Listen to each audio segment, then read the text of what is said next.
ಎಲ್ಲಿ ನೋಡಿದ್ರೋ B J P ಹವಾ, sorry C J P ಹವಾ. ಕಾಕ್ರೋಚ್ ಜನತಾ ಪಾರ್ಟಿ ಊರು ತುಂಬ ದೇಶದ ತುಂಬ ಪ್ರತಿಭಟನೆಗಳು ನಡೀತಾ ಇದ್ದಾವೆ. ಈ ಥರ ಒಂದು ಪ್ರತಿಭಟನೆ ಮಾಡೋದಕ್ಕೋಗಿ ಇವತ್ತು ಕಾಂಗ್ರೆಸ್ನವರು ಕರ್ನಾಟಕದಲ್ಲಿ ಬೆಂಗಳೂರಲ್ಲಿ ಬಿ ಜೆ ಪಿಯ ಹರೀಶ್ ಅವರ ಹಣೆ ಮೇಲೆ ಒಂದು ಮೊಟ್ಟೆ ಹೊಡೆದುಬಿಟ್ಟಿದ್ದಾರೆ. ಮೊಟ್ಟೆ ಹೊಡೆಸ್ಕೊಂಡ್ಮೇಲೆ ತುಂಬ ಬೇಜಾರಾಗಿ ನನಗೆ ಈ ಥರ ಆಗಬಾರ್ದಾಗಿತ್ತು ಅಂತ ಮೂಲೆ ಸೇರಿಕೊಂಡು ಗೊಳೋ ಅಂತ ಅಳ್ತಾ ಇದ್ದರೆ ಮೀಡಿಯಾದವರು ಅವರನ್ನು ಬೆಂಬಿಡ್ದೇ ಹೇಳಿ ಹರೀಶ್ ಅವರೇ ಹೇಗಿತ್ತು ಮೊಟ್ಟೆ ಹೊಡೆಸ್ಕೊಂಡ್ಮೇಲೆ ಮೊದಲ ಅನುಭವ ಅಂತ ಕೇಳಿ ಕೇಳಿ ಕೇಳಿ ಪಾಪ ಅವ್ರಿಗೆ ತೀವ್ರ ಮುಜುಗರವನ್ನು ಉಂಟು ಮಾಡಿಬಿಟ್ರು. ಈಗ ಈ ವಿಚಾರವಾಗಿ ನಾವು ಮಾತಾಡ್ತಾ ಹೋಗೋಣ.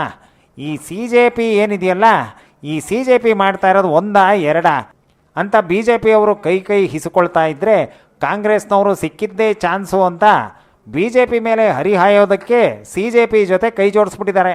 ಅಂದಹಾಗೆ ಈ ಬಗ್ಗೆ ಮಾತಾಡೋದಕ್ಕೆ ಯಾಕೆ ಈ ರೀತಿ ಆಗ್ತಾ ಇದೆ ಅನ್ನೋದಕ್ಕೆ ನಮ್ಮ ಜೊತೆ ಇವತ್ತು ಜಾಯ್ನ್ ಆಗ್ತಾ ಇದ್ದಾರೆ ಬ್ರಹ್ಮಾಂಡ ಗುರುಗಳು. ಬನ್ನಿ ಅವರನ್ನು ಮಾತಾಡ್ಸೋಣ. ಬ್ರಹ್ಮಾಂಡ ಗುರುಗಳೇ, ಈ ಬಗ್ಗೆ ನೀವೇನು ಹೇಳ್ತೀರಿ? ಯಾಕೆ ದೇಶದಲ್ಲಿ ಈ ರೀತಿ ಆಗ್ತಾ ಇದೆ?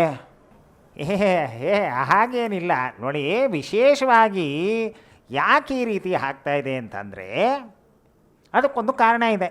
ಏನು ಆ ಕಾರಣ? ಬರೋ ಬುಧವಾರ ಅಂದರೆ ಬರುವ ಬುಧವಾರದಂದು ಗುರುಪೂರ್ಣಿಮೆ ಇದೆ. ಗುರುಪೂರ್ಣಿಮೆ ದಿವಸ ಕೆಲವರು ಗುರುಗಳ ಕಾಲಿಗೆ ಬಿದ್ದು ನಮಸ್ಕಾರ ತಗೊಳ್ತಾರೆ. ಯಾಕೆ?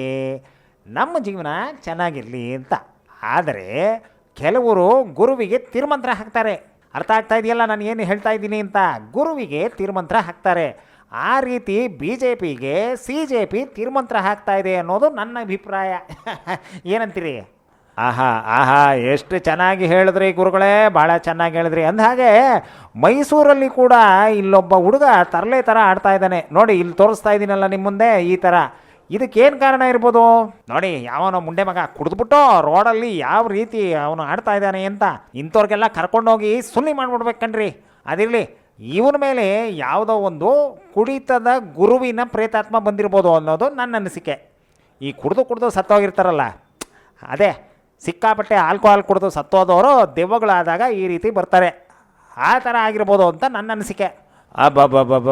ಗುರುಗಳೇ, ನಿಮ್ಮ ಒಂದು ಪಾಂಡಿತ್ಯಕ್ಕೆ ತಲೆ ಬಾಗಲೇಬೇಕು ನಾವು. ಈಗ ಮೊಟ್ಟೆ ಹೊಡೆಸ್ಕೊಂಡ್ರಲ್ಲ ಹಣೆ ಮೇಲೆ ಹರೀಶ್ ಅವರು, ಬಿ ಜೆ ಪಿಯ MLA ಅವರು, ಇದ್ರ ಬಗ್ಗೆ ಏನು ಹೇಳ್ತೀರಾ? ಅದು ವೆಜ್ಜೋ ನಾನ್ ವೆಜ್ಜೋ? ಊರಿಗೆಲ್ಲ ಗೊತ್ತಿರೋ ವಿಚಾರ. ಮೊಟ್ಟೆ ಇಟ್ಟ ಮೇಲೆ ಅದನ್ನು ತರಕಾರಿ ಅನ್ನೋಕ್ಕಾಗತ್ತೆಯೇ? ಇಲ್ವಲ್ಲ, ಅದು ನಾನ್ ವೆಜ್ಜೇ. ಪಾಪ ಗುರುಪೂರ್ಣಿಮೆ ದಿವಸ ನಾನು ಹೇಳ್ತೀನಿ, ಒಂದು ದೇವಸ್ಥಾನ ಇಲ್ಲೇ ಮೈಸೂರು ರೋಡಲ್ಲಿ ಒಂದು ದೇವಸ್ಥಾನ ಇದೆ. ಅಲ್ಲೊಂದು ಪಕ್ಕದಲ್ಲಿ ವೃಷಭಾವತಿ ಅಂತ ಒಂದು ನದಿ ಇದೆ.